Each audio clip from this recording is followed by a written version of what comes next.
So today is the day that we put the new engine into the Galaxie. Excuse me, allergies are killing me. I have not said much about this combination, and I'm still not going to say a whole lot about this combination because right now I kind of want it to be a little bit of a surprise. What I will say is, in the past, for those that don't know, the Southeast Gas or legal car, our Galaxie, we race weight per cubic inch, which basically means there's a number, depending on what class you are, that's your pounds multiplied by the cubic inches of your motor. That's what your car has to weigh. For me in super stock with an FE combination, my weight is 8.25 pounds per cubic inch, which means I take however many cubic inches this is, multiply it by 8.25. That's what my car should weigh. But in the rules also is limitations to what you can do to your car as far as taking that weight off. And I've done almost anything I can do to take weight off that car. There's a few things I can do. I could run lighter wheels, maybe lighten the braking system up a little bit. There's a handful of little things that I could do, but no need to at this moment. In the past, from 2019 till the end of the 2022 season, my car has been 500 pounds overweight, and there's really nowhere I could take that much weight off. I can take a little bit of weight off on the wheels, but again, I like the look of the car, so I'm not going to do it. So my car has always been 500 pounds overweight, and I've always been in the 450, 475-ish horsepower range. Mine's really always been a hot street car. It's basically what my Galaxie's always been. We're changing all that this year. I'm not gonna tell you a whole lot about the motor, but what I'm gonna tell you is this motor has about, ballpark, because I'm not gonna tell you the exact number, 200 to 250 horsepower more than any engine that I've ever ran before. This is the largest cubic inch engine that I've ever ran before. It's large enough to where I'm actually gonna have to weigh the car, and I may even have to carry some weight with me to add to the car.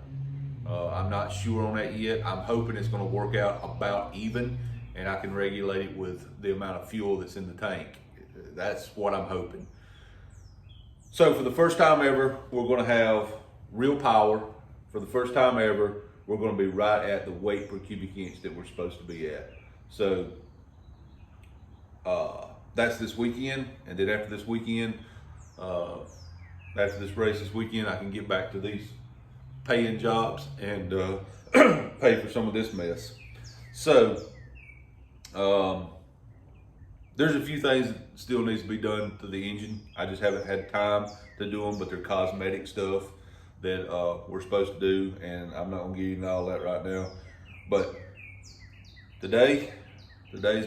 Today's the day we put this engine in that car and get that Galaxie back to life. We also have some new headers that are going in. See how it runs, knowing that it's probably gonna get better at the next race possibly, or maybe even the race after that it'll even get better. There's still gonna be little tweaks that I'm making along the way to improve on it. At the end of the day, the only thing that's actually still production forward on this is the block itself. That's the only production forward part on this entire, the timing chain cover is production forward. The timing chain cover and the block is the only parts on this engine that is production forward anymore. The block has been modified in such a way to make it more desirable for the parts that are inside of it. So let's get this thing put in the car. All right, so you're gonna have to excuse the noise. It's hot, I'm fat, there's a fan running. I mean, it's just, it is what it is. You're gonna have to deal with it. So the first thing we're gonna have to do, first thing we have to do is get the car in. We've got the car in here, at least the nose of it, that's all I need in here, because it's a 4,000 pound car and it's hard to push. So first thing is we've got the nose of the car in here. Now we're gonna take the engine off the stand, put the backing plate, flywheel, clutch, all that stuff has to go on the back of the motor before we put it in there, and then we'll be ready to set the motor over in there. Once I get it set over in there, I'm debating.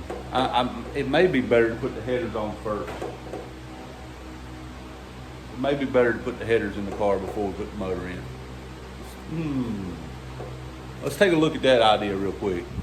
I was thinking it may be a better idea to lay the headers over in here and then set the engine down in, but then I'm thinking I got to deal with the starter over on this side, clutch linkage and rod and all over on that side. I think I'm gonna put the motor in, bolt it to the bell housing, but not bolt it down to the perches. That way I can pick it up a little bit and weave the headers in. I think I'm gonna go that route. And I know some of you are like, why is headers a thing now? You've always ran headers. Well, I have, but I've got a new set of headers that are a special set of headers, along with some of the other stuff on this car that is unique. The headers are very much different, and things are gonna go together a little different, which means I'm gonna have to redo my pan vac system too. But it's all good. We'll get it figured out. We gotta do it one step at a time. One step at a time. One piece at a time, and it did not cost me a dime. You're gonna know it's me when I come to your time. Johnny Cash? Anybody? Nothing? May not be old enough to be watching these videos. Anyway, let's get to work.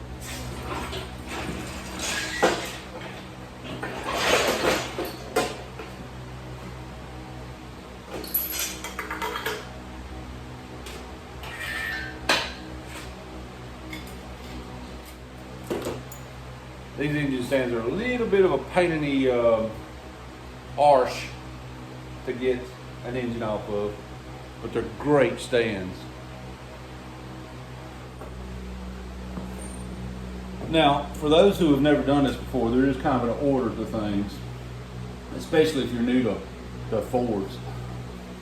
There's this big, heavy, thick, solid backing plate that goes on here. And this is specific to race engines because it's part of a blow-proof bell housing, a scatter shield, whatever terminology you want to use on it. It just lines up on the locating dials, sits right on there. Got a starter ring on it. Very, very easy to get right. Now, the flywheel. These boat pads. What the hell is going on today? These bolt patterns are not symmetrical. They're not the same space from each other, which means it only goes one way. So that sometimes becomes the hardest part. Now, some engines, all engines, if I'm not mistaken, are like this. They have an offset pattern. But some engines have a dowel that helps you line up where it goes. Fortunately, FEs do not fall into that some engines category. So you kind of gotta eyeball it, hope for the best, and then realize you were wrong and turn it, realize you're still wrong, turn it, realize you're still wrong, till you go all the way around the pattern about 3 times before you actually realize you got it right to start with the first time.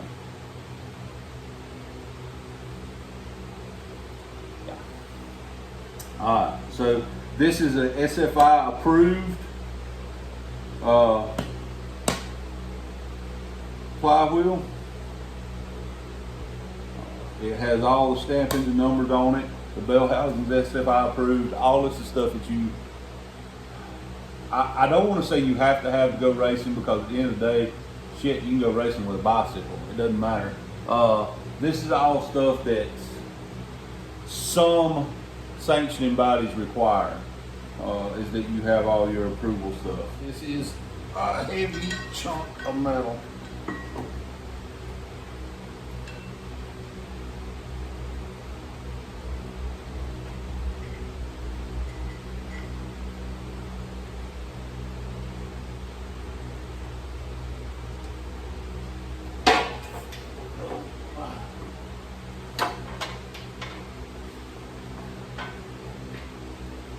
Get one started. Once you got the one started, then you can come through. You can either eyeball them, or you can come through and just see if each one starts. What you will find is, generally speaking, every one of them will start except the last one you try to put in, and then you'll realize your pattern's off.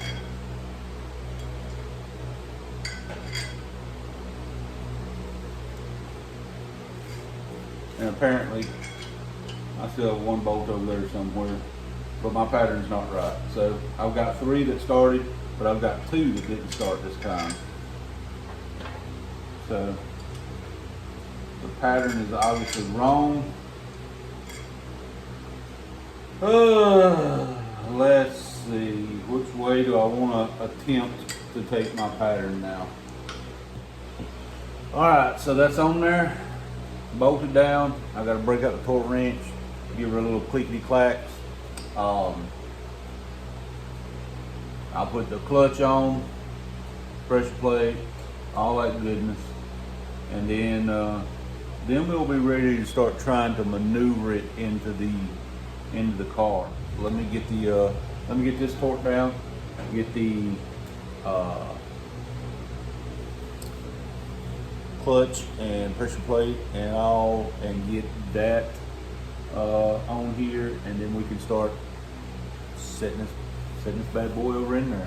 She is definitely a brute this year.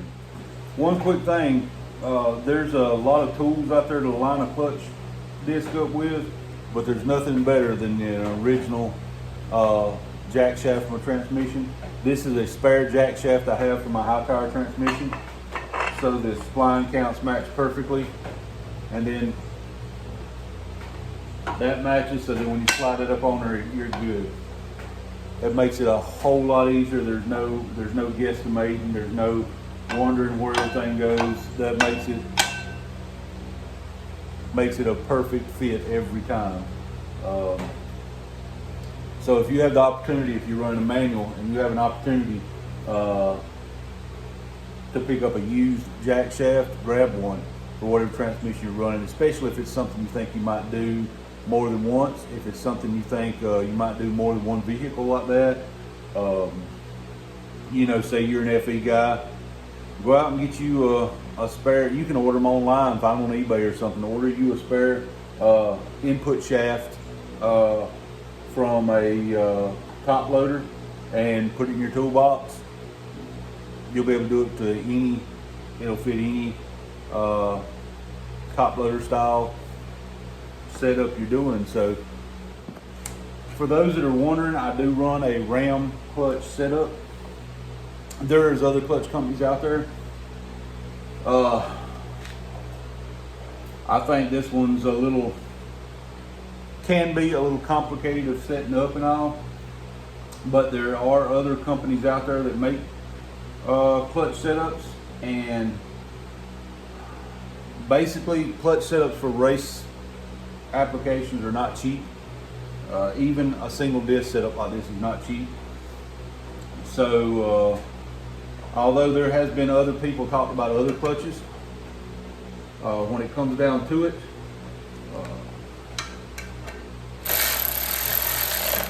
because of the cost of these, unless you're willing to pony up a clutch and let me try it to prove yours is better than everybody else's,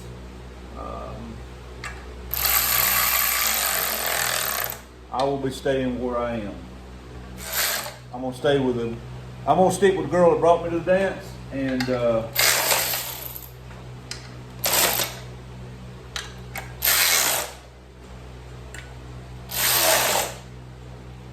If at some point in time that needs to change, then it will. But right now, I've got no desire to spend the kind of money it takes to replace this just for the sake of saying I'm running a different company.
As you can see, the engine is now in the car.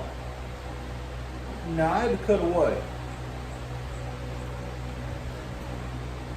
I had to cut away for a minute because let's face it, when you work alone, sometimes things get a little complicated and hot out here and I'm sweating. So I had to cut away because this is a family program, and there was probably things that got said about this car and this engine that is not appropriate for younger viewers. Yeah, engine's in now, though. So it's sitting in there. It's not bolted to the purchase because I figure I'll probably have to pick it up a little bit to get the headers weaved in there. But I got the clutch fork all hooked up, the clutch pedal all hooked up. I've got the starter on, so that stuff is already done and out of the way. So now it's just about fitting the headers in there. Once I know they'll fit, then I can start compounding on top of things. So let's go grab those headers and see what we can do about getting them in here. All right, we got some big monster headers here. Some brand new headers.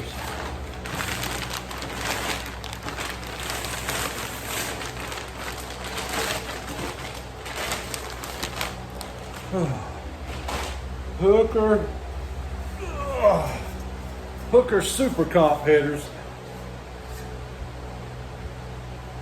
Some big dudes right there. Now I just gotta actually get them on the car, and that's probably gonna be the hard part.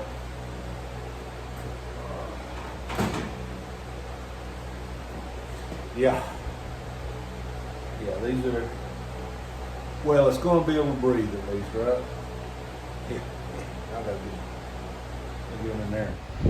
Well, one side is snaked in there.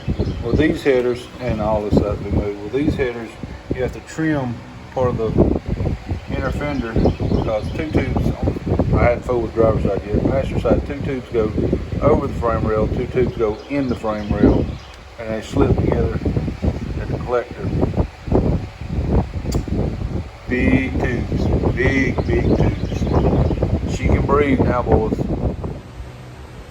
I'm tired. I didn't get as far as I wanted today so far, but we'll just make it a two-part video. I'll go ahead and put this up tonight, and tomorrow morning sometime this engine should be running. At least I finally got these monster headers in, which were an absolute pain in the ass. If you know anything about a Galaxie, you know how much of a pain in the ass it is to put headers on one of these things. And then you try to stick a 2-inch primary tube header in here, and there just ain't enough room for it. So it comes into one of those where you're cramming stuff in to make space, but hopefully it pays dividends on the return. And I'm gonna button up a couple little things right now and call it a night.